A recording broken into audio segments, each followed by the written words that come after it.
All right. That felt very official. That was the first time we actually got to start with the intro involved. I like it. But welcome. Second episode Over the Coals podcast.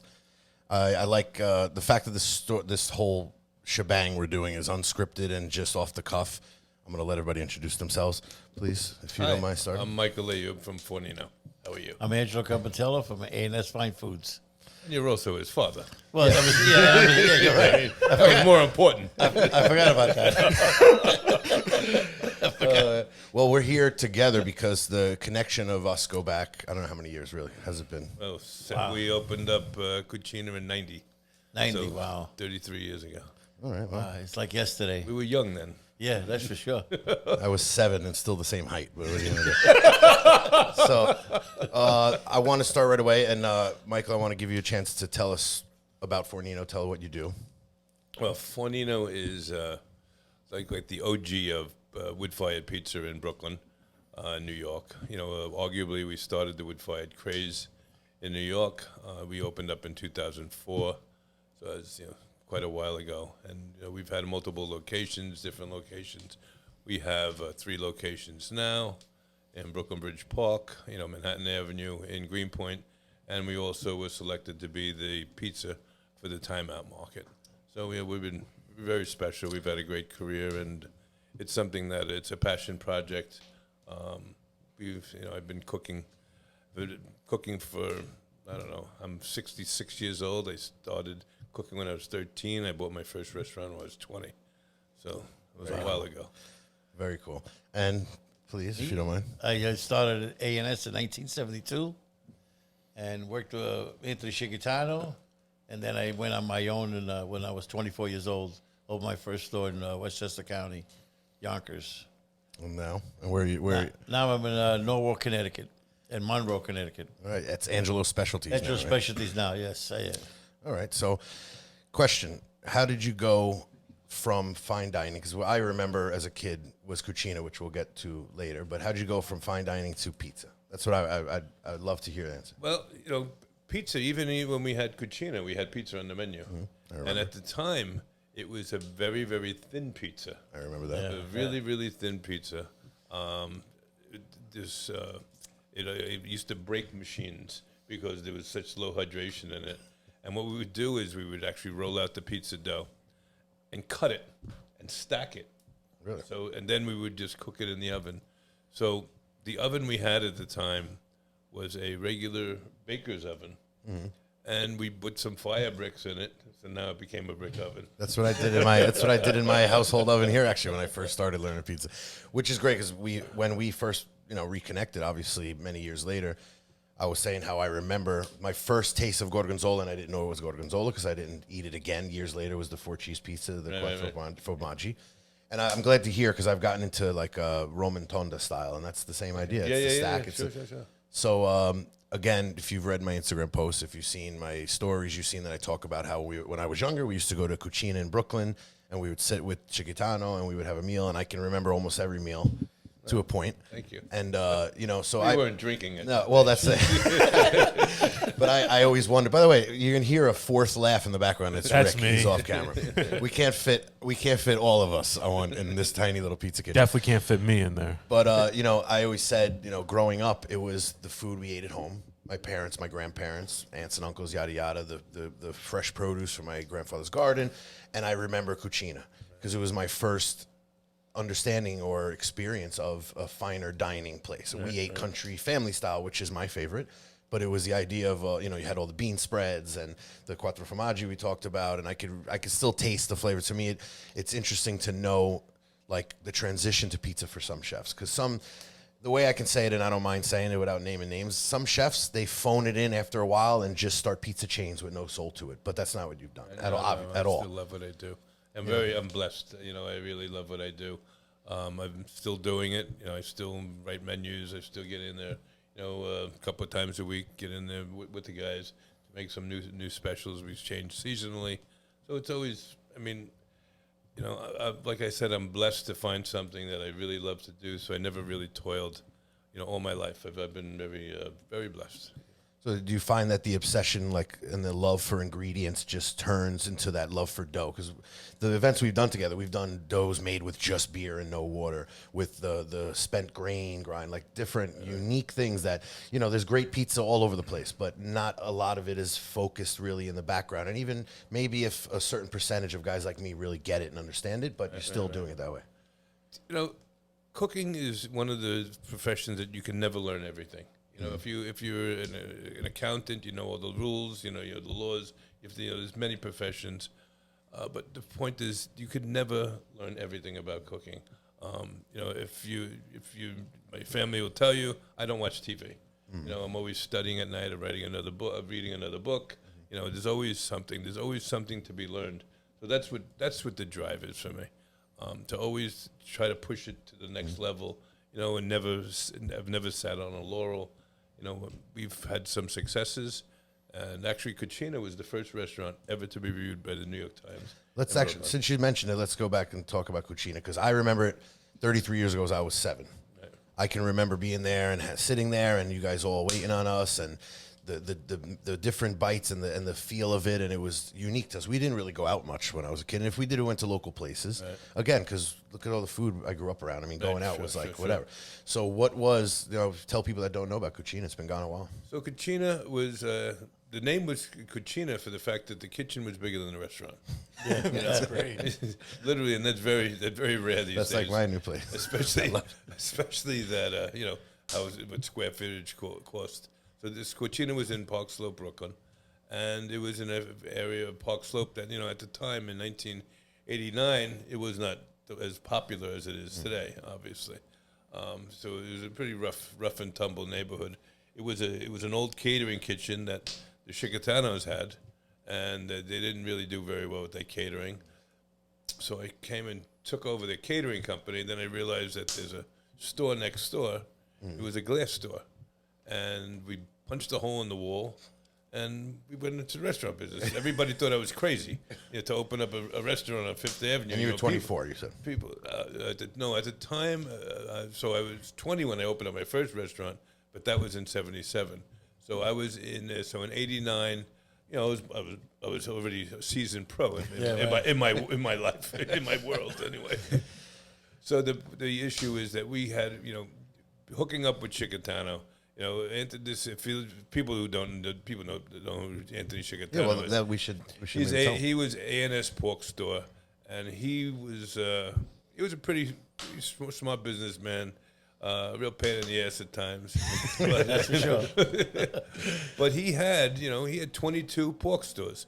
So he was really the first guy in New York. There was Salamerias that sold meat. And there was the latticini's that sold the mozzarella and the pastas and things like that. So he was the first guy to really put it together. And he had some great guys, and your father was one of them. Yep. That really put this whole scenario of Italian specialty stores on the map.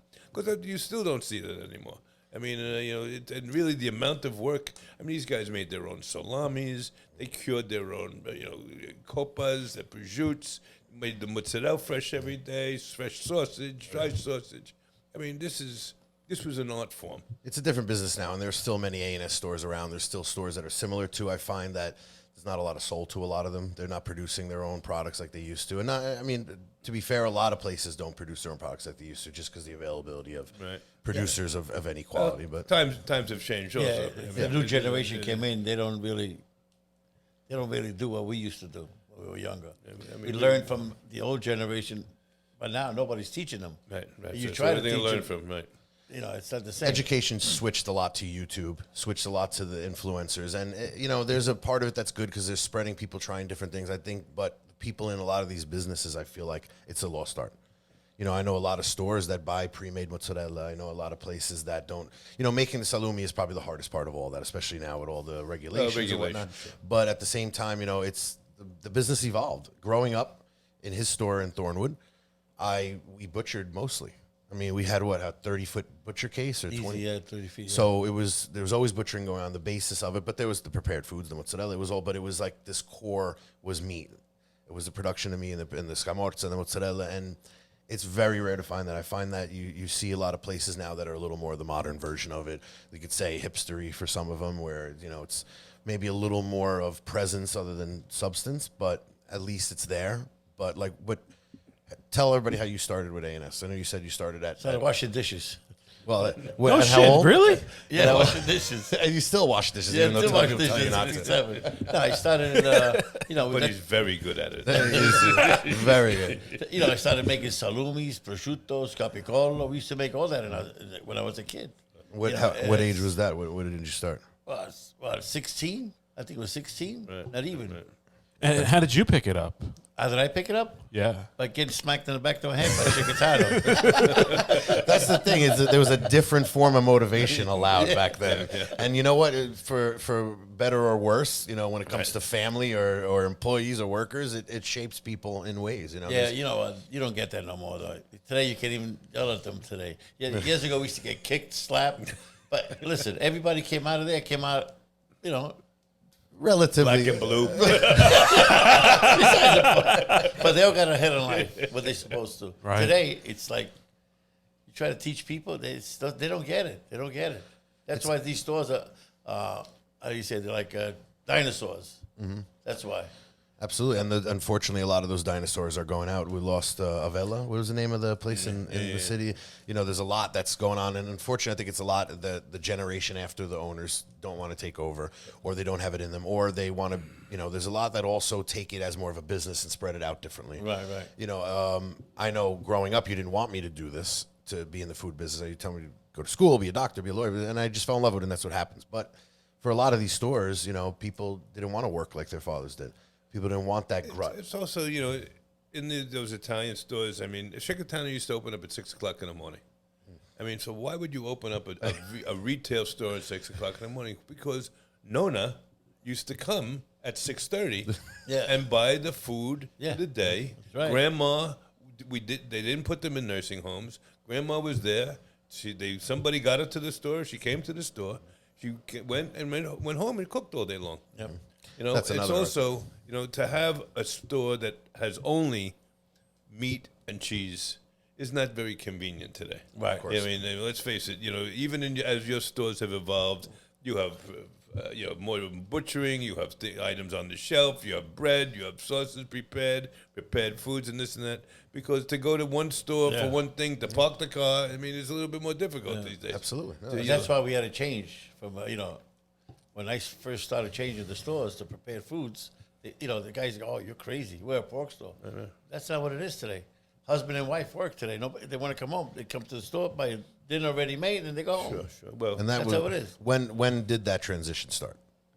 1980, I think it started, something like that. Started, very light.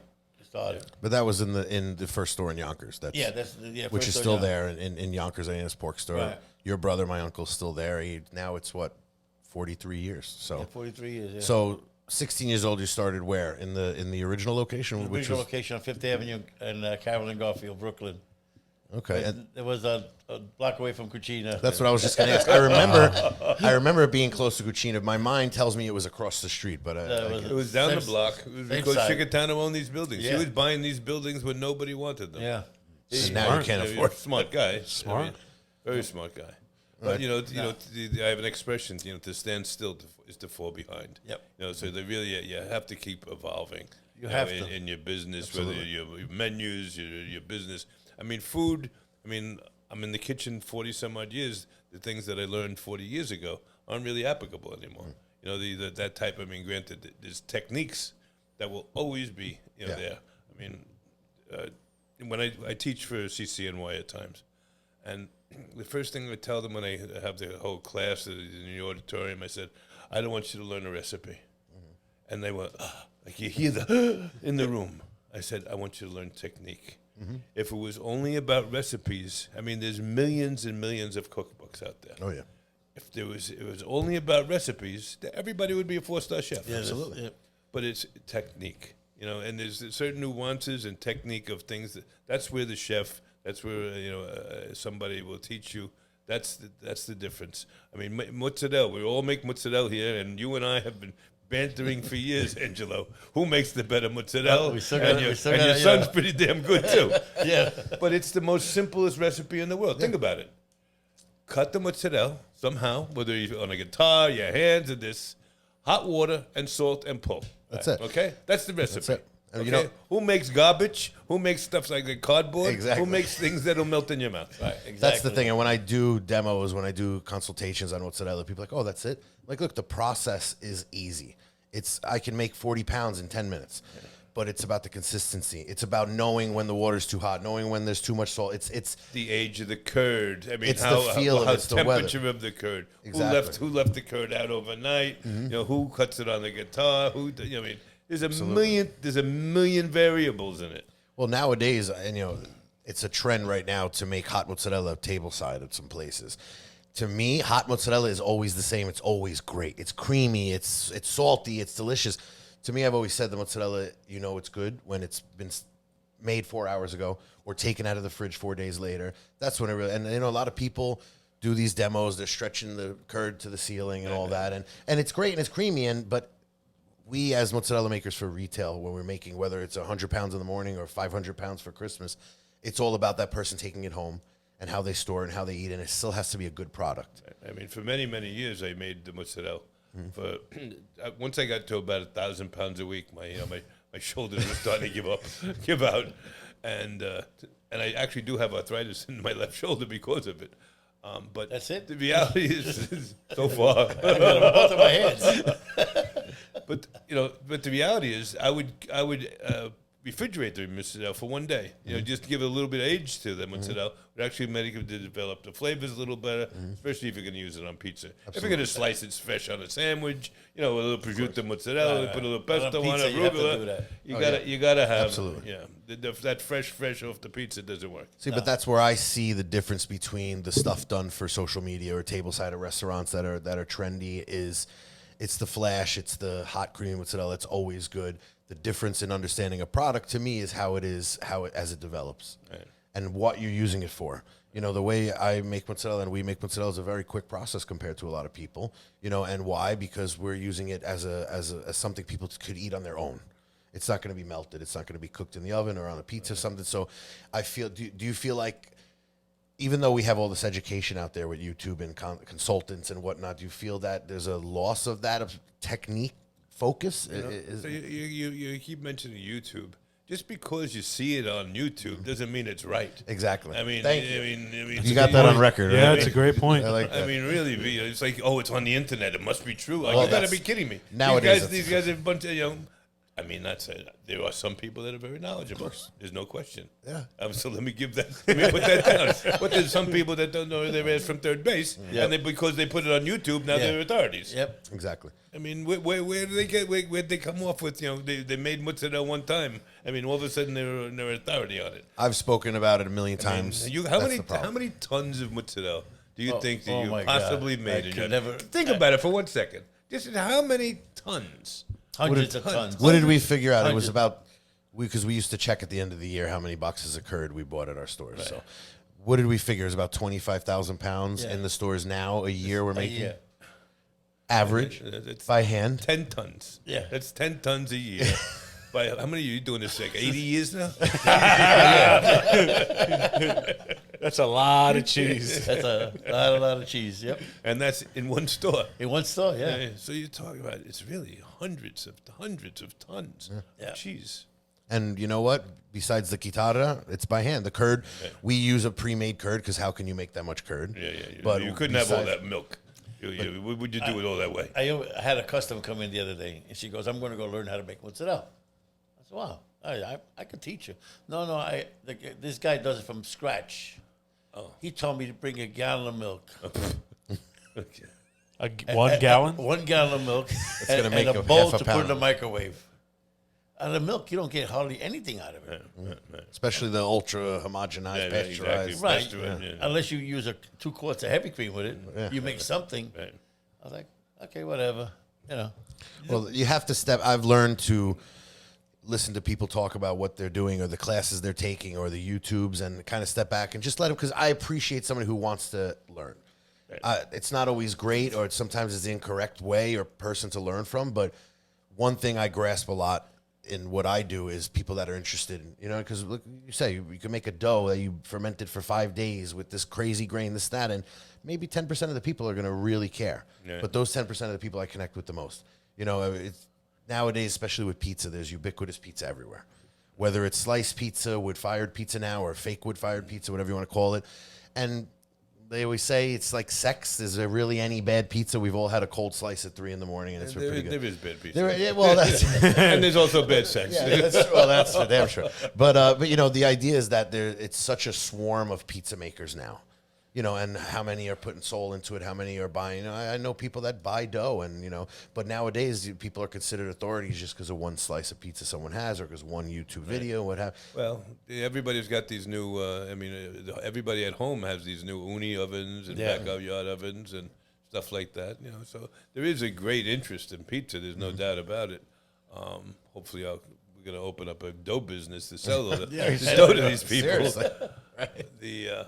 But I mean, you know, as long as for me, I love to see that people are trying to learn. Yeah. You know, I do have people come up to me and ask. I haven't run into anybody that walked up to me and says they know everything there is to know about pizza, except, you know what, Italian guys. You know, well, that's listen. We all know Italian guys. You know, they're here. You can't have 2 Italian guys working together because I'm the best and you're the best, and they both suck. And I had an argument with the guy during the interview, and he's going to tell me how I'm doing everything wrong and this and that, and I got to do it his way. I said, Ashbet, you're the guy looking for the job. Exactly. I'm the guy with the 3 restaurants. I said, why? How am I doing it wrong? Well, the problem of arrogance in food is the biggest problem, in my opinion. I told the story to him years ago. I in my store, I hired a guy who, I worked for David Burke. I did this. I opened that restaurant, this, that, and I showed him how we made one of the things we make. And I said, this is how my father showed me make. He goes, he makes it like a shoemaker. I'm like, well, listen, I'm 25. You're in a chef coat trying to get a job with me. My father's opened up all these stores and made partners very successful over the years, so I guess he's a pretty damn good shoemaker. But you did work at a shoemaker. I was a shoemaker. He was a shoemaker. I got to hear this story. But that's what I'm saying. So hold on. Let's hear about the shoemaker. That's what I want to. That's what I want to talk about. I got to hear this story because I want to go to the connection of how you guys met. But first, let's go back. You came from Italy, 1967. You're 11. Go ahead. 11 years old. Then I got a job at the fruit stand on Fifth Avenue, Anna. I forgot her last name, and I used to, go in the morning, 4 o'clock, open up put the fruit outside, go to school, come back and do the same thing, and then next door was A&S, and my brother worked for A&S, and these guys used to come over there and abuse me. They used to come over there and beat the crap out of me. So one day they asked me to work with them. So that's how it happened. So I went to work with them. So where's the shoemaking going on? The shoemaker was before that. My uncle had a place in 5th Avenue and 14th Street. He used to be a shoemaker, and I used to make shoes from scratch, for orthopedic feet, all that stuff. And I learned all that technique. I used to do everything that he taught me. I was like maybe 12 when I did that. I used to make all the shoes from scratch. I used to shine shoes, make shoes, and he used to leave me for weeks. Sometimes he used to leave. Wow. I would show up to work. I was like. I used to do everything. I'm like, what the hell's going on? He used to go out and whatever he did. But he died that's why, because he used to go to get a piece of. He used to go out with girls all the time. And left me. And you were there making shoes. But then, when I was 16, I was already working for A&S. I was walking to work, and here comes Sal. His name was Sal. Oh, Ange, why don't you come with me? I was like, why? He goes, I come to Pennsylvania. I want you to be my manager, my first pizzeria. He opened a pizzeria from a shoe store. The guy around the corner from the shoemaker had a pizzeria. He goes, Sal, look at your hands, they're dirty. Why don't you open up a nice pizzeria? He finally did in Pennsylvania. Then when he seen me, he goes, why don't you come work for me? I'll make you my manager. And that was another mistake I made. He became a multi-millionaire from making So I could have been in the pizza business like 30 years ago. He was making pizza in Russia, pizza all over the country. I forgot his last name. Anyway, then I seen a Lasanti truck. The Lasanti distributors? They distribute the pizza. Okay. And I talked to the driver. I said, listen, because they were from Pennsylvania. I says, I forgot the last name. Anyways, do you know Sal? Oh, Sal, he's a capitano. I said, what do you mean? He owns the company now. He bought Lasanti Foods. Oh shit! So I mean, right there, I lost my biggest chance. Then I had to go upstairs. Chicatano hitting you. in the Chicatano head. smacking me in the back of the head. Just think of the room we would have had in this interview right now if you would have gone the other way. But listen, that's one thing I believe in. There's a lot of things in my life too that maybe I should have done that. I've become in the last few years a true believer of everything happens for a reason. And you know, Damn right. You end up not finding out until you're out of the shit that the bad things happen or the decisions. And you know, who knows? I might not be here if you went that way. Right. You know, there's Exactly. there's a million things we have that we could lose. I mean, we'd like to lose the bad stuff, but there's a could've million been things we blonde have. and tall. I could have been. I know. That'd be nice. Well, I got the grays coming. I got a little platinum coming. So continue. No, so then I went to work for Chicatano, and I mean, I love what I do. I mean, don't get me wrong. I love to be with people, talking to my customers and teaching. I love to teach things to people. Like once a year, I teach how to make mozzarella at the winery in Danbury. It's Shelter Rock Winery. Mm-hmm. I go there, and I got 10 bowls out for 10 people making mozzarella at the same time. No, well, I was part of that last year. The year before, this year he didn't help me. My thank God my stepdaughter was there. Well, at least you're at a winery and you get to drink on the Well, job. I need hold on. We'll talk about that in another episode.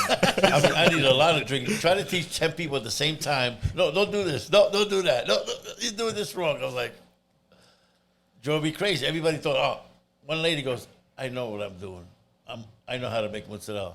She was the worst person there. I was like, It's usually how it goes. she goes, so then she asked my wife, she goes, could you help me? He goes, what happened? I thought you were a professional. What do you want my help for?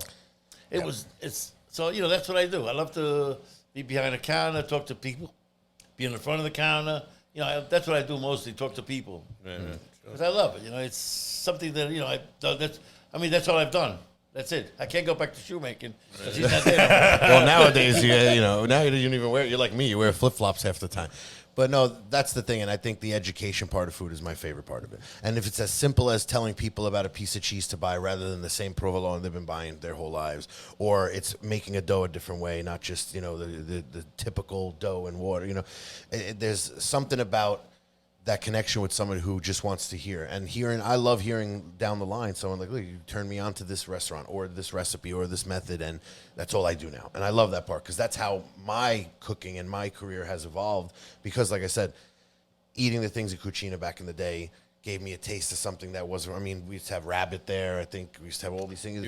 Your father used to bring in every once in a while. He'd show up with a whole goat, something a pig, and he goes, "Okay, cook this."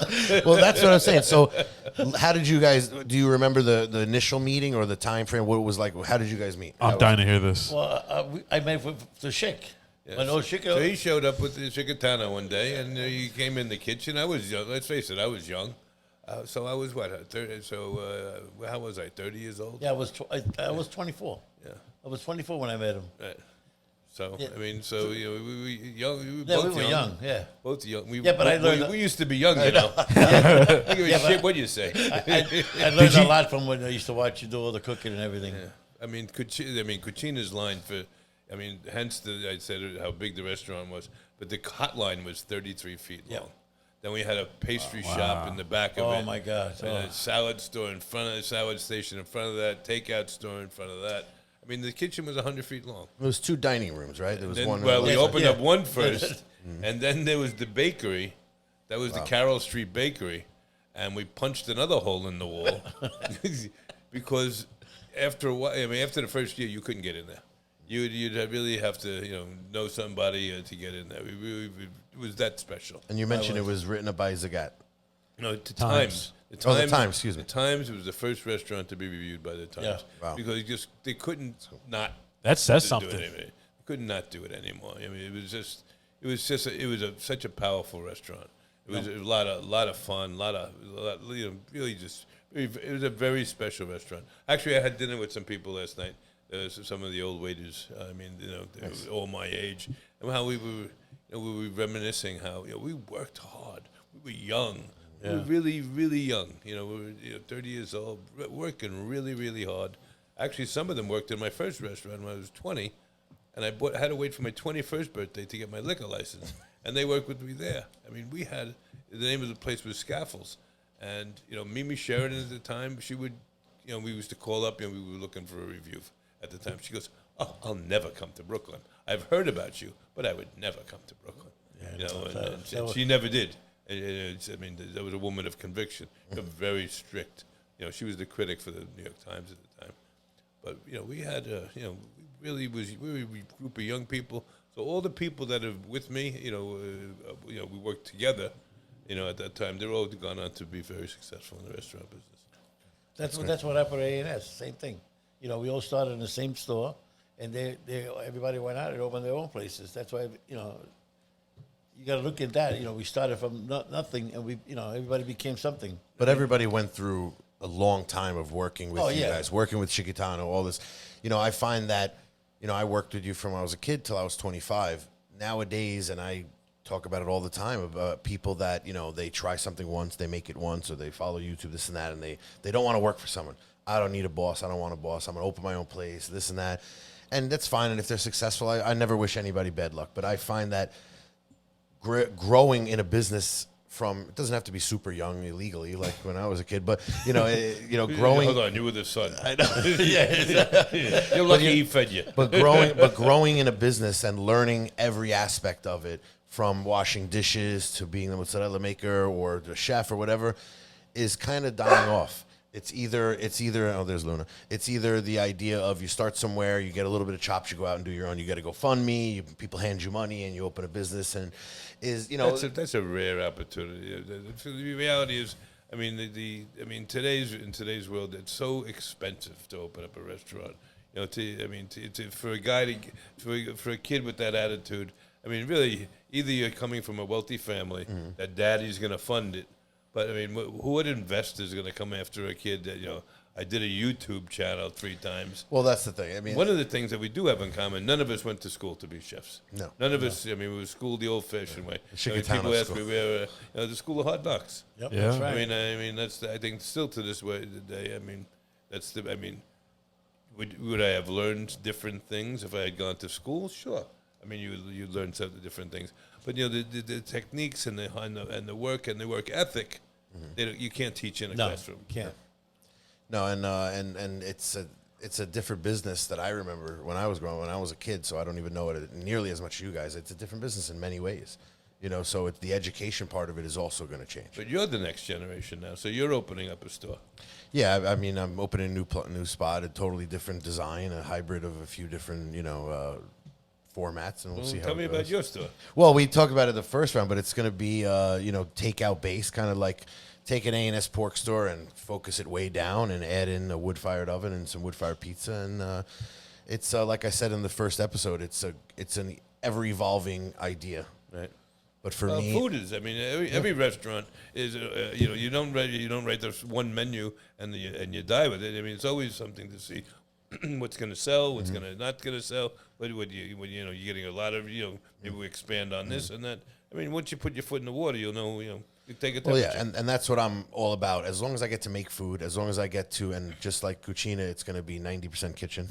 Probably actually more kitchen than even front, and even more than Cucina. But it's the idea of it's a creative space that I want to make food. I want to make the food the way I make it, from the things I've learned.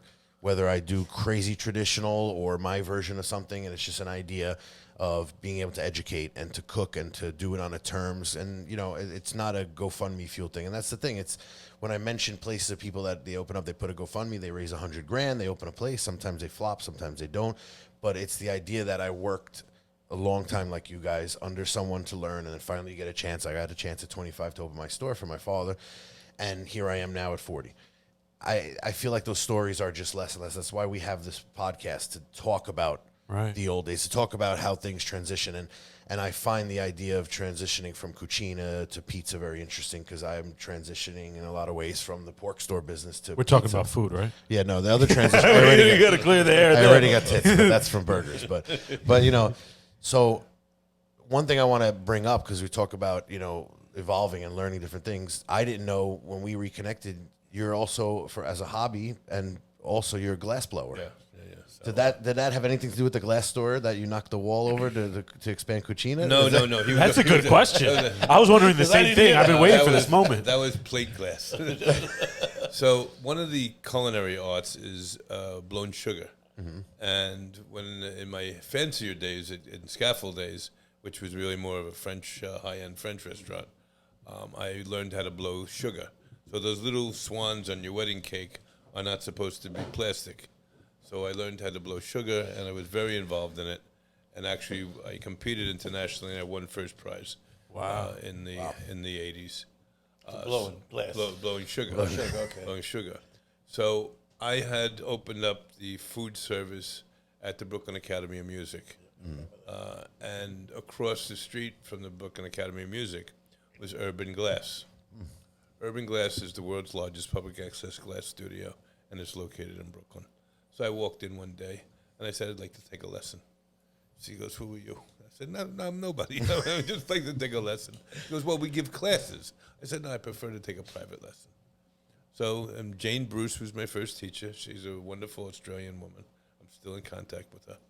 And so the same bubble that you put on the edge of a blowpipe for that sugar, which is at 300 degrees, you make a lollipop consistency, and you bring it to a malleable stage, is glass. But the pipe is 4 feet long, and it's 2,000 degrees on the other end of the pipe.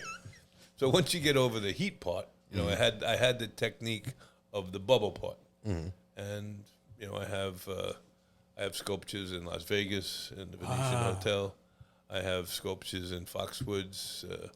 I have done a bunch of restaurants. That's awesome. And in Fornino and Greenpoint, that big chandelier, that's yours, right? All my restaurants I do all the lighting. Do you ever leave the door open? So you go home at night? So the reality is, food is the most destructive of all the arts.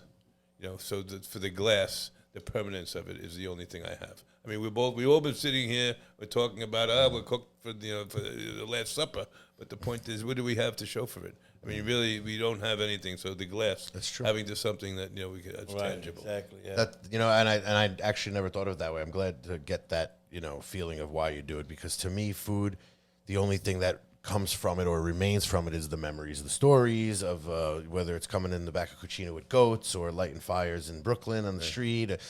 The memories, the stories. Now we have pictures and videos because we all have the camera phones, so that's one thing. But really, that's all that remains. And our memories are based on, I can remember flavors and I can remember meals from Cucina or from growing up, and we can remember it not perfectly, but yeah, you have a piece of glass that it does last forever, really.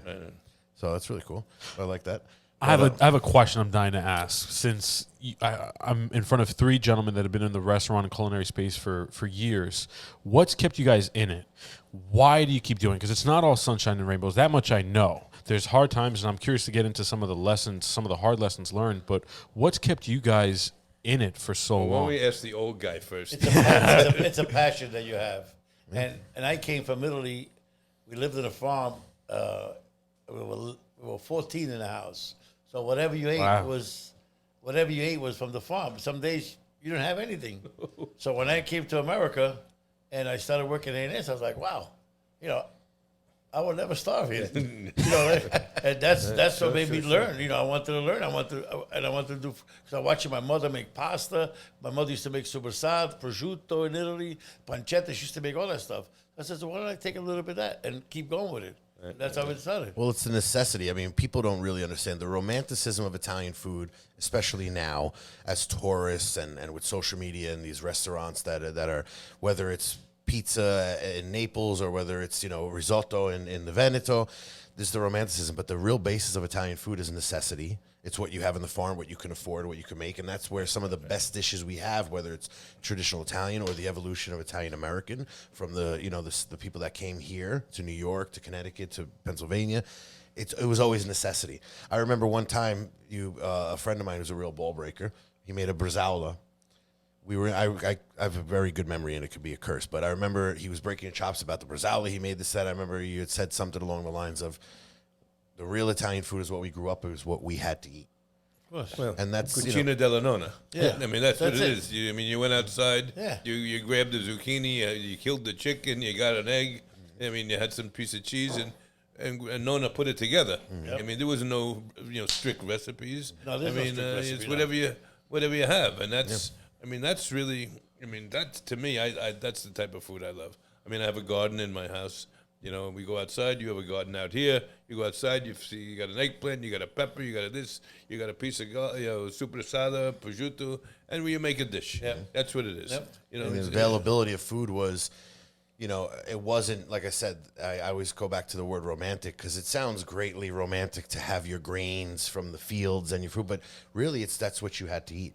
And, of course, when you come to a more commercial setting to New York City, people that migrated here, it was whatever was available that you could afford locally and whatnot. And that's the basis of, to me, real Italian food, especially Southern Italian food, is a necessity of what we're going to eat. most of it is peasant food. Yeah, peasant food, I mean, yeah. you talk about risottos and pastas and Polenta, polenta. I mean, you think about what these things were. There's no, this was, especially the southern, type of food. Southern Italian. Sometimes I have leftovers in the refrigerator like 3-4 days, and my wife will take them all, put them together, and make a gourmet meal out of them. I'm like, it's. They call that jambot. That's what we're talking about. There's a name to it. I was like, how did you make this? What is it? He goes, the leftovers. I was like, wow, that's amazing, That's what you It do. didn't taste good the first time. That's what I was telling my wife today. That's ciabatta. My mother used to call it ciabatta today. But that's what I love about food is it doesn't have to be a certain, approach to a menu. I love the same thing of cooking what we got. Tonight we're going to eat after this, and I have... But once again, once you have the technique, so once we revert back to the thing, it's not the recipe. It's once you know the technique. Right. Right. Either that she made a pasta, she made a risotto, she made something to put it together. Right. Then you can make anything. Exactly. And that's where survival really comes in, because cooking is enjoyable. We can enjoy our food, and now more than ever, we're all above poverty, so we enjoy meals first. It's not really a necessity, although we need to eat. But to me, it's the idea of being respectful to what you have and to use what you have.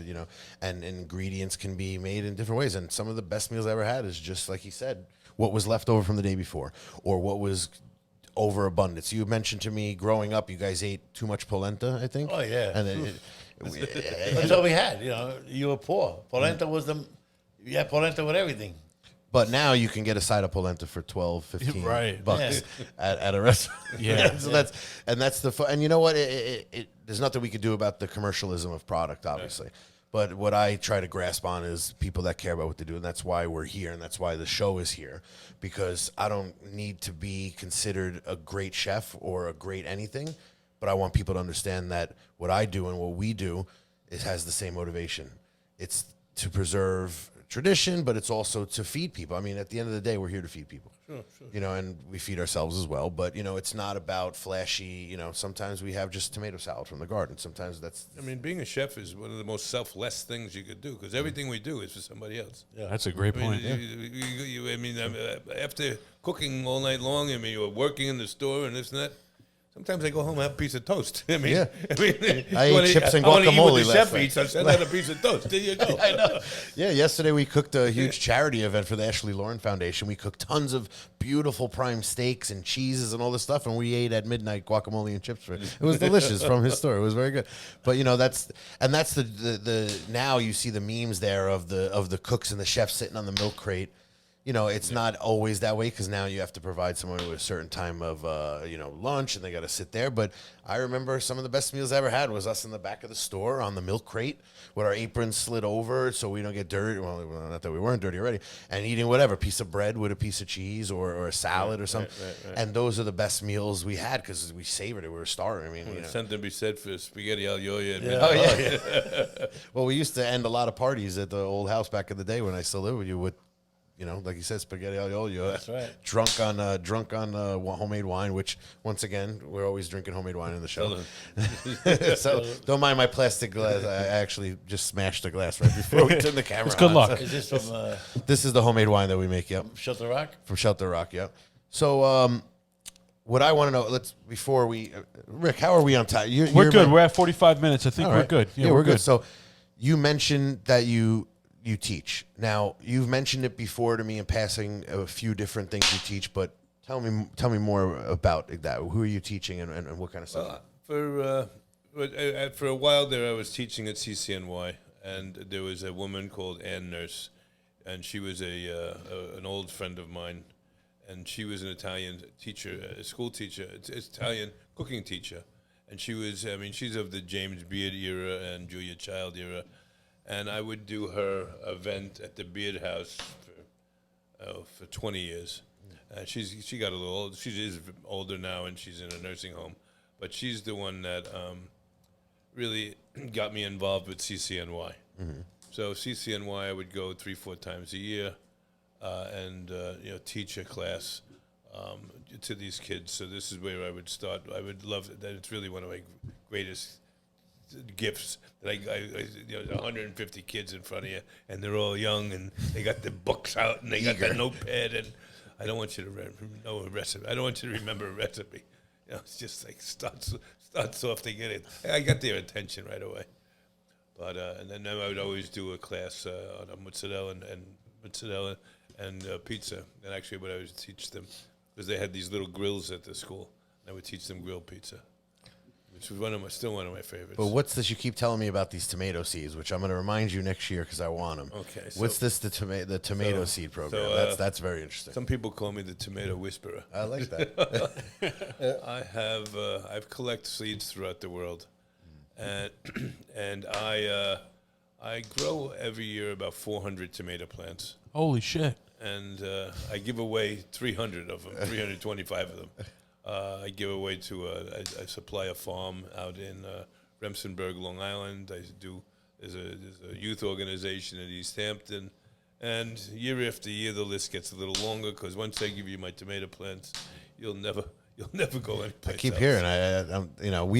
We grow gardens also. You just saw mine, Right. and this guy is crazy with growing stuff. And I'm still learning every year, and we're always trying different things and different stuff. His backyard is even crazier than mine with plants. Right. It's something I think gardening and as cooks, chefs, butchers, it's nice to hear like the three of us and there's a lot of us. We're always concerned. About the product and its quality. There's nothing better than picking the tomato off the vine and bringing it inside, slicing it with a slice of warm in the sun from the sun. Yeah, that's so I grow that's what it's about 50 varieties of tomatoes every year, and I have about 200 varieties of tomatoes, which is nothing in the world of tomatoes. It's a specific type of tomato that I like. I like a darker tomato. They call purple tomatoes or black tomatoes. Yeah. I like striped tomatoes, and they're always looking for a little novelty type of tomatoes. And every year I grow a little type of novelty. So it's all heirloom seeds, and you harvest your own seeds every year for the next year. Yeah. We do that. Or we buy seeds in Italy and shove them in their shoes to bring them back in the airplane. Old shoemaker trick. Yeah, the shoes. Oh, there you go. The shoes always get involved. They somehow always get involved. So, both you keep saying both of you guys are older. I know you've told me many times you consider yourself like the old OG. Luna. That's right. Raw and authentic. This is how authentic we are. We got the dog barking. I'm gonna let Rick calm her down. Treats are in the cabinet next to the stove, by the way, the tall one. So you say you're the OG, the old school. Do you ever see yourself retiring? And by retiring, I mean not working ever. Like, I don't see him ever retiring. I don't see myself. No. I see it, and even if it means a little 400 square foot place where you're making spaghetti. Do you ever see yourself in Florida with the Hawaiian shirt on? Out of the question. The reality is, what the beauty of it now is, I can work when I want to work. So at this stage of the game, I can have multiple restaurants. And I can come and go as I please. So that's my retirement. So if I decide this morning that I'm going to go sit in the garden and prune tomato leaves, that's what I'm going to do. And if I decide to go into the kitchen and light up the oven at 10 o'clock in the morning and go play with some new specials, I could do that too. So that's my idea of retirement. Not having to be on the line. Let's face it. At 66, I'm not on the line every day. Thankfully. And that's success to a lot of people, though. Actually, the truth be told, I would love to be on the line every night. I know, me too. I would love to, but I have a wife, 3 children, and 4 restaurants to deal with, and I would probably miss something. Would be in the missing, especially I'm still doing the bookkeeping. Oh, So, but that's the thing, and I'll like what 2 years ago when you opened the newest store in Monroe. This is said, "Oh, I'm retiring. I'm going to work less," and then you open a new store. That's so I know he's never going to sit still. I called I up. could never sit still. I try, but I can't. I have to be, even though, like my partners go, what are you doing here? I can't stay home. I need to be there. I need to talk to people. I need to make new things and just to be there. It's been all my life. That's all, that's all I did. And it's the care for what we do is really why. It's a passion That's that you there. love what you do and you want to make sure it's done the right way. So I'm like, I like a Mussolini. I'm a Chicatano. Oh, I'm a Chicatano. Hold on, you know what happened to Mussolini? You don't know that story yet. Well, I'm in the new generation. He Mussolini. wasn't hung; he was hanged. There's a huge difference. I'm a new Chicatano. I slap in the back of the head, but that's how I am. But that's the thing, and that's what success means beyond cars and homes and multiple businesses. Success, the way I see it, is being able to do what you love to do, how you want to do it. Right. I don't believe in that whole BS where they tell you that if you love what you do, you never work in the day in your life. We work our asses off, and it's not that. But if you love it and you're passionate about it, it's a different approach. Yeah. And you want to go in because you want to make sure that the customers are understanding what you're making and understanding the products. You want people to know that you're hands-on. Even if you're not there every day, you're going to your place. We live in a time of absentee owners of restaurants and restaurant groups, and if they have an executive chef or a general manager, that's the core of the restaurant. Right. Where we come from the business where, our hands are involved. And, if we're lucky enough, especially on our side, to get people that we can teach to make the sausage or to teach to do all these things, there's still a hands-on approach to everything that we do and we've done. Well, if you don't teach, the art will die. Exactly. Simple as that. That's exactly what it So, is. I mean, it's our responsibility as chefs to hand down the techniques and the recipes and the types of things that we do to the next generation. And that's how you live forever. That's true. That's legacy. good. That's a great. And I was going to ask, because something that you guys all had in common in conversation that I picked up on is you guys all talk about education being important to each and every one of you, and I think you're right. I think that's legacy being passed down for generations and generations to come. Absolutely. And if you're going to leave a mark, like you said, when we make food, it's gone. It's eaten. It's digested. It's shit out the next day, or if you Poop in the morning. depending on I prefer to call it poop in the morning. after the first coffee. But you know what? It's disregarding the memories and the pictures nowadays and the evidence of it. It's the education that you leave, and there's the memory of people. Like, for instance, I've said it again. My memories of food or growing up is my first memory of eating something that blew my mind was a fig from my grandfather's tree that he ripped off and gave me half. And the meals we had from stuff coming home from the stores, that's going to stay with me forever. And I'm going to tell people about that, and I want to pass that on to someone. Right. And that, to me, is what food is all about. Right, sure. You can, just like any business, you can do it to be a millionaire, or you can hopefully do both, be successful financially. And, some of the best cooks and chefs in the world aren't successful whatsoever, but the product they make, the focus they have, and what they do is, we did an interview with Channel 11 with Ben Aaron, and he asked me about my career currently, and I said I'm content because I have the freedom to do it the way I want. Mind you, it's I still have a long way to go to really be in that mode 100%. I still have to work to pay bills, but at the end of the day, the freedom to do it your way and to hopefully catch somebody's eye, catch somebody's ear, and teach them that, there can be, hopefully there's someone making mozzarella in 100 years the way we've made it. Well, in the the stores. woman that taught me, she was Carlos Tia Maria, that's the lady. She was 90 years old when she taught me, and she put her hand in that hot water to this day. I don't know I how never she forget did it. her. She would put, and she showed me how to do it, and she put my hands in the hot water, and obviously I'm still talking about it a long time ago. This woman. But you learned from the she same. put- Well, I learned from the same woman, but she used to do. You want to learn how to make mozzarella? Come over here. Just shove your hand in, hold it in the boiling water. Come on. He goes, you want to learn? You got to put up. So with just this. for everybody out there who doesn't know, the mozzarella, the water has to be minimum 165 Yeah. degrees. At least, So take a shot. Take a shot. You'll see Yeah. how easy it That's is. what I tell them all the time. Put your head. He said, "Put your head in there." You're not ready. Yeah. See, I love that, and unfortunately, like we none of us went to culinary school, but we learned from elders, from people who've been doing it for decades and generations, did it to feed their families. I'm sure Zia Maria didn't have a store growing up. I'm sure she made the cheese in the morning because the cow was milked, and you made the cheese and you fed the family. That's how it came. You know, and the idea that people are accepting the idea that it doesn't have to be a diploma on the wall to say I know how to make food is something that keeps me very interested. I'm still learning every day. Yeah, it's the same thing. I'm still learning every day. I haven't learned. There's so much more to learn. It's ridiculous. Just a quick note, you know, when I was 40 years old, I was the chef of cucina. We had all these reviews and stars and everything else. I actually had a little bit of a breakdown. At 40 years old, I thought, I can't believe it. I fooled the whole world. I don't know anything about food. I realized, the expression is the more you know, the more you realize you know nothing. Yeah. At 40 years old, I was having a really a mental scenario. Like, I can't believe I fooled everybody. I don't know a shitting thing. and everybody thinks I'm great. Nobody got sick this week? All right, we're good. But, because once it gets to a point, when you're 21 years old, I know everything. Mm-hmm. You get old enough at 40 and you start doing this for 20 years and you realize there's so much more out there to learn. Yep. So, you can never. And I was like, oh, I can't believe it. I had to keep it like a secret because I couldn't tell anybody. Yeah. I don't think I know anything because I am the owner of the restaurant.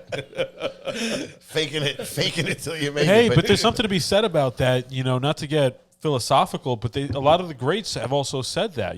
Some of the smartest people in the world think they're not smart, because that's how smart they really are. I find that people that think or know who they are and what they know are the ones that know the least. I mean, the people I connect with the most are the most humble people in the food business. I've done events with someone like Anthony Mangieri, who I respect a lot, and we've done pop-ups, and he spends all the whole time apologizing to me because the dough sucks today. And I'm over here like, thank God, pitching a tent with my apron on how good the dough is. So it's the idea of hearing people tell me, listen, it's food. But people telling me that they perfected this or that they figured this out. I find that I'm always figuring something out. And I think it's every few months, every 6 months, every year, I look back on what I made, even if I'm still making the same thing. And like, well, I didn't really know shit then, and that's what I find, and live long enough. You'll realize how much there is to learn. And I love that. And to me, I always stress the idea of when you think you've got nothing more to learn than you really know nothing. You're an idiot. You're an idiot. You're a complete exactly. idiot. You heard it here,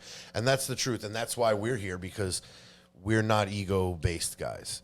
We do events together. We've been doing recently. I've been working with him in some aspects since I'm a kid, and eating the food from our families and from our stores for all these years. And the best part about food made without ego is that it's evolving and it's delicious and it's focused because he want you to be happy. Right. Think about it. We go to, I'm a big fan of Pasta Grannies, which is great on YouTube. I can watch it all day and night. It's amazing. You think about this, these 90 to 100-year-old women who have been making the pasta by hand since they're 10 years old or younger, and they still give the dish. It's like one of those ladies could crush her Volkswagen. I know. Right? Exactly. But they're still eating there, and the people who probably don't know anything about food, and they're like, is it good?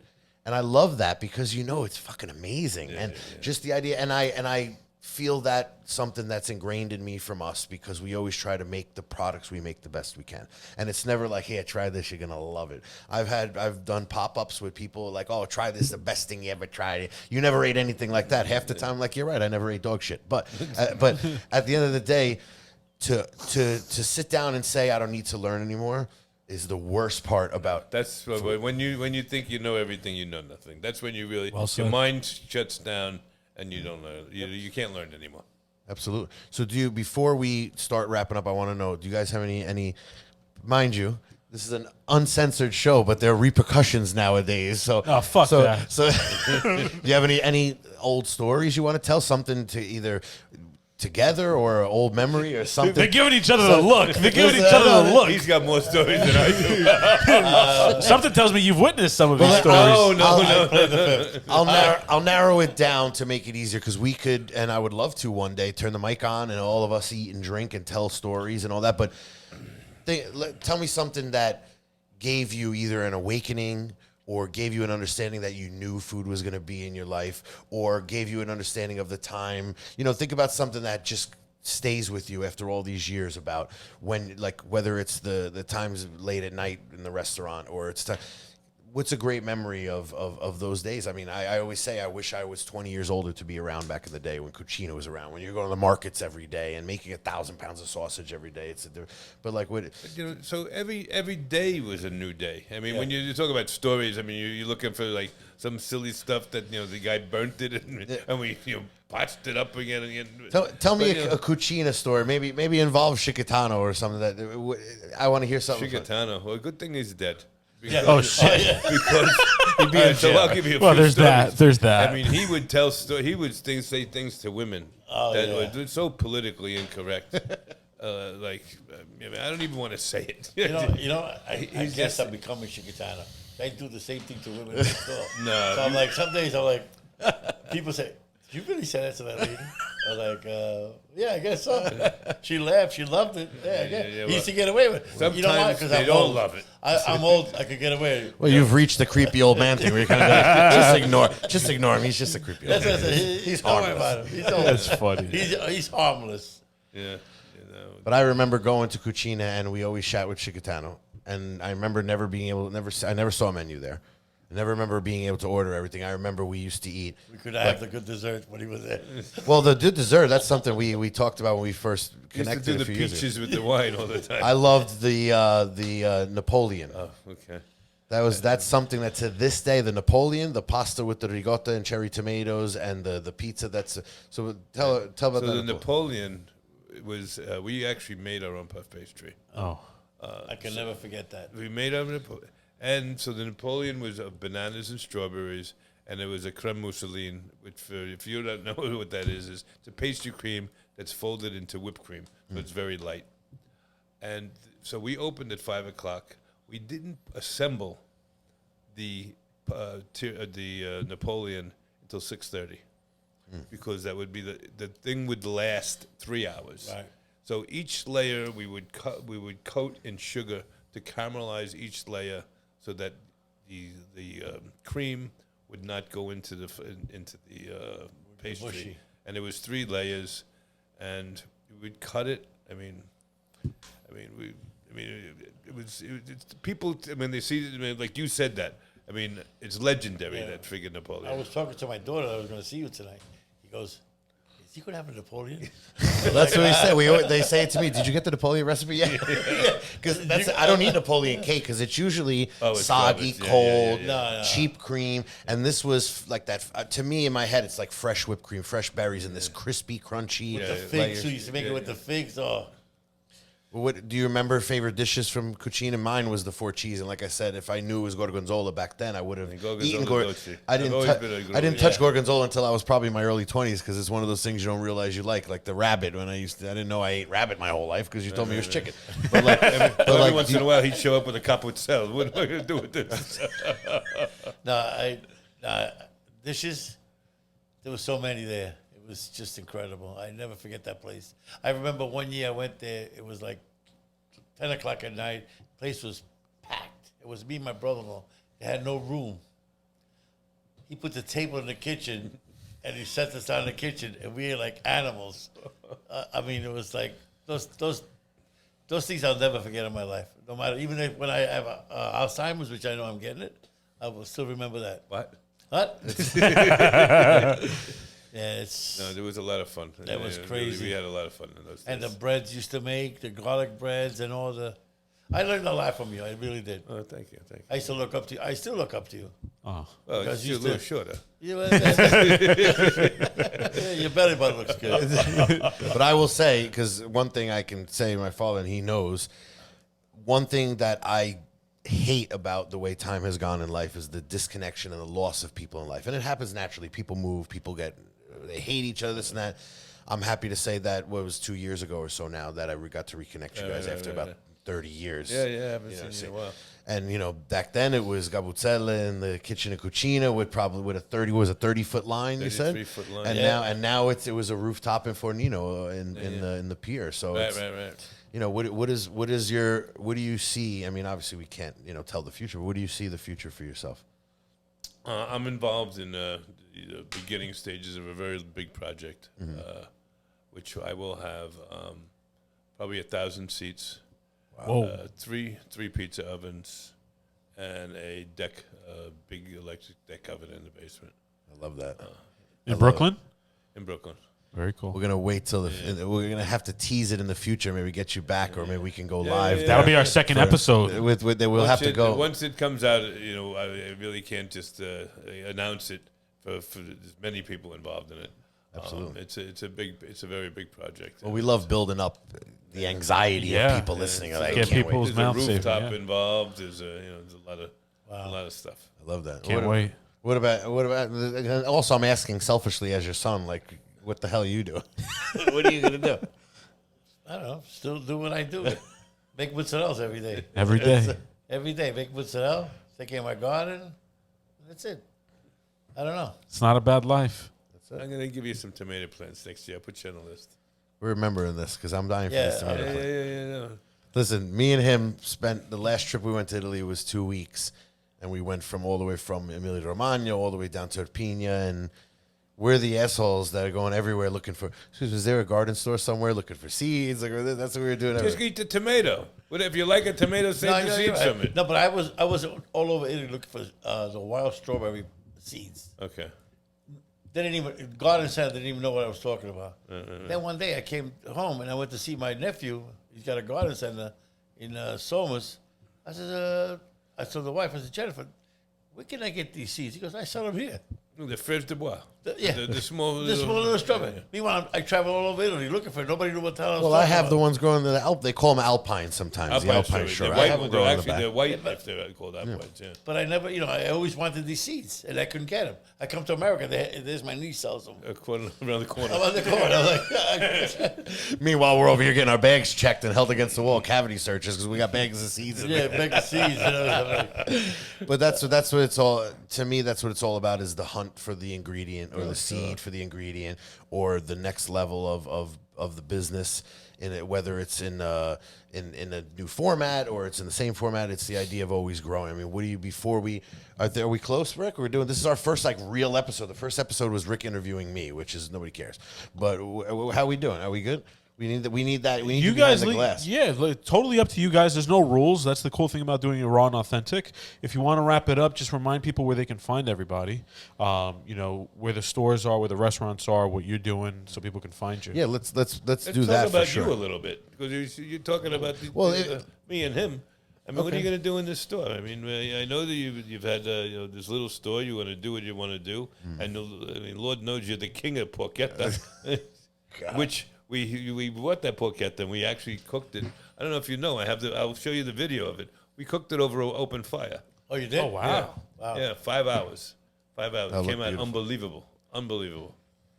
Well, that's going to be part of it. Is the focus? Porchetta will be heavily focused on what I described in the first episode is basically what our businesses were over the years was mainly focused on more so the customer, which is the most important because they pay the bills, of course.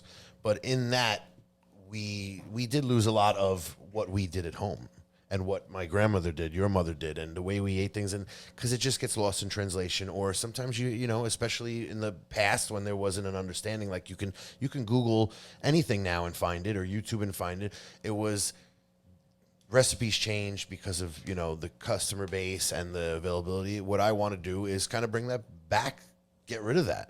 I want to make the things that we made it how we made it at home or how my nonna made it. I want to make it the way we do it. And over the years, I know I'm sure you've had to sacrifice plenty over the years of doing it a way that would be more acceptable or understandable, especially in the 80s, 70s, 80s, 90s. Now people hear of products and dishes from the middle of nowhere because you have the internet. But, we always made, for example, our pizza rustica, which, I found out years later was my nonna probably called it pizza chiena. Pizza chiena, yeah. So, we made it a way, which I love, that's more Americanized, more acceptable. And now my new place, because every year I would make, you would make, or I would make, or both of us would make my nonna's recipe as close as we could get to it. I want to make that now because now people are going to eat it that way because that's how I want them to eat. I think Because that'll be more popular today. You know, it's really those authentic, something that's not so commercialized. yeah, not so commercialized, but also my favorite part about food is the story. And whether it's a story of what we did while we were eating something or while we were cooking something or what I ate growing up and I was an asshole as a kid and didn't like the mint in the food and now I could put mint in everything and, chicken on the bone, all these things when you're a kid, you kind of don't. I don't think I ate broccoli rabe without being forced until I was probably 18 That's years old. probably a quiet taste. They didn't Yeah. eat caviar when I was 4 years old either. No, but that's how it is. But, I want where we had to, over the years, do so much for the masses. And I want the masses now to come and enjoy it the way we make They it. will, absolutely will. I've had your food, Thank and you. it's delicious, and there will be lines beaten to your door so. pass. Damn right. But it's focused on story, and this is why this podcast is here also, because I want to talk stories. I want to connect with people. I used to be ashamed of the fact that I didn't understand the business part of it, or I didn't understand restaurants, or I didn't understand. I knew the stores, the pork stores, and making cheese and helping customers and making sandwiches. But now I love it because when I go out in these events I do with other chefs, or I'm in the food shows, expos, I hear people talk about food or product or buying, and it's like I can't even relate with There it. is nothing to be ashamed of. No, you just absolutely. beat Bobby Flay. I know. Let's say you say you never watch TV, but you did watch. I watched that you did only watch because that. I heard of it. I mean, you're very, very. I've had a lot of food of yours, and you're very, very talented. And I've talked to you a lot about food. And granted, yes, you're not a restaurant chef, and you don't own a restaurant, but your food and your passion for food is really. I'm sure that your restaurant, your store is going to be very successful. Thank you. And you're going to have a tremendous career. Thank I'm positive of that. I owe what I do to guys like you guys because I learned it that way from you, and it's whether it's the focus on the work and getting it done, or the focus on the work and getting it right. Whether you want to call it the old school, or whether you hear that expression like, "Oh, you're old school, you're old school." No, I'm not old school. It's the way it's done. Exactly. I mean, there's no shortcuts. I mean, Exactly. if you don't take any shortcuts in food, I mean, it's very simple to make good food. It's really very simple to get good food. It really is, and that's when I do cooking classes, or when I get questions from people on Instagram about things. I said, cooking is easy, and if you're struggling, most of the time it's because you're overthinking it. Yeah. So, You know what I I mean, cooking, it's not how many things you do to the food, how many things you don't do it to it. Exactly. So you just leave it alone. If you want to cut a piece of meat, cook a piece of meat, seasoning, this and that, a little seasoning, this, on a grill, or an oven, or on a pan. Mm-hmm. It's not, doing it 2 or 3 times. You do this, you that, Sometimes the simplest ways to do things. Yeah, are the best. I feel the same thing. All food should be based on simplicity, because really, what we are, as whether we're butchers, pizzaioli, or chefs, is these are ingredients. I mean, of course, there's shit Simple, ingredients, high quality ingredients. and don't fuck them up. Good techniques, and you'll be a star. Yeah, that's what it's all about. And that's what we're focused on here, because we're going to interview farmers who grow produce, or producers of pasta or olive oil. We're going to interview chefs. We're going to interview butchers. We're going to interview wine importers. And the focus is still going to be on the product and the simplicity of the product and the purity of the product. Because you can put 40 ingredients to make an amazing dish, but if you can make me a dish with 2-3 ingredients and blow my mind, that's what I love the most. And that's what I think that is something that all of us have done. And Cucina was a very respected, famous restaurant, but it wasn't foams, and it wasn't crazy bullshit. It was focused on the taste. A simple piece, a protein and a garnish, a sauce. It's really not topped, wrapped, scrubbed. Yeah. So we'll go back to it, and so tell everybody they could find you. It's Fornino. Fornino, it's fornino.com, fornino.com. We have a few restaurants, and come and take a look. Have a piece of pizza. And the name, you told me a while ago where the name came from. It's my mother's maiden name. I love It is that. my mother's maiden name. But it also means little oven. Little oven. Yeah, Which you so can't beat that. I always wanted to use it. I love that. Yeah. And that's why I'm naming my business Altarpina, because that's where my father's from. And it has, even if it's going to be other parts of Italy influence as well, it's the idea that I've always wanted to use a name that really brings it to a more personal level. Well, we've been Your store's A&S gonna Pork be Store. great. We've been AS Porkster for years, and people think, is it Angelo and Son? Is it, what's your name? Does it end with an S? It starts with an S, your last name? So now it's like, this is unequivocally what we do. Right. So the fact that I love And you that. got to get rid of that ass today. Anyway, Yeah. he's long dead and buried. His family want 5%.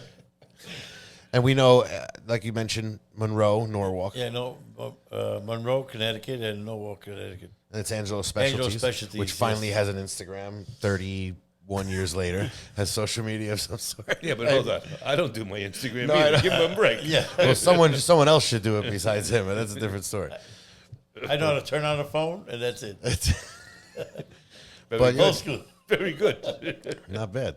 So this has been a great episode. I want to thank you guys for coming. No, thanks for I'm inviting us. We had a lot gonna of cook fun, a nice lot of dinner laughs. for us now. You know, I just Pretty want to say simple. one thing.